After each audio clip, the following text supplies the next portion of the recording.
Iran Israel সংঘাতের ষষ্ঠ সপ্তাহে এসে এবার আক্রান্ত হল ধর্মীয় উপাসনালয়। মঙ্গলবার ভোরে তেহরানের কেন্দ্রে অবস্থিত ঐতিহাসিক রাফিনিয়া ইহুদি সিনাগগে বিমান হামলা চালিয়েছে ইসরায়েলি বাহিনী।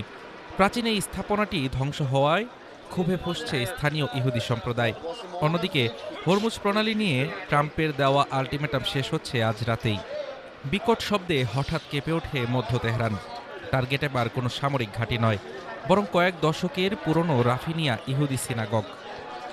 ভোরের আলো ফুটতেই দেখা যায় ধ্বংসস্তূপের বিভৎসতা। উদ্ধারকারী দল ও ভারী যন্ত্রপাতি দিয়ে চলছে পবিত্র বস্তু ও সম্পদ উদ্ধারের চেষ্টা। হুমায়ুন সামেইয়াহ নাজাফাবাদী বলেন, জায়নবাদী শাসকের হামলায় আমাদের পবিত্র এই উপাসনালয়টি আজ ধূলিসাৎ। এটি কেবল ধর্মীয় স্থান ছিল না, এটি ছিল ইরানি ইহুদিদের ইতিহাসের অংশ।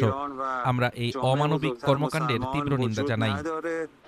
নাজাফাবাদীর দাবি, ইসরায়েলি সরকারের সমালোচনা করায় উদ্দেশ্য প্রণোদিতভাবে এই হামলা চালানো হয়েছে।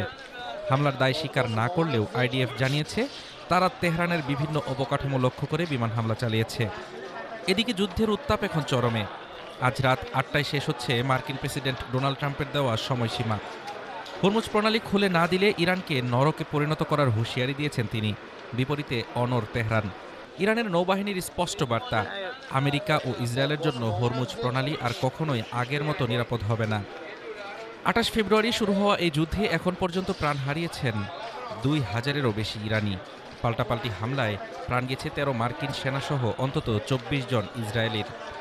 ষষ্ঠ সপ্তাহে এসে এই সংঘাত এখন বিশ্ব অর্থনীতি ও নিরাপত্তার জন্য বড় হুমকি হয়ে দাঁড়িয়েছে। হরমুজ প্রণালী নিয়ে ট্রাম্পের আল্টিমেটাম শেষে মধ্যপ্রাচ্যের পরিস্থিতি কোন দিকে মোড় নেয় সেটি এখন দেখার বিষয়। হাফিজুর রহমান তুষার, ঢাকা টুডে।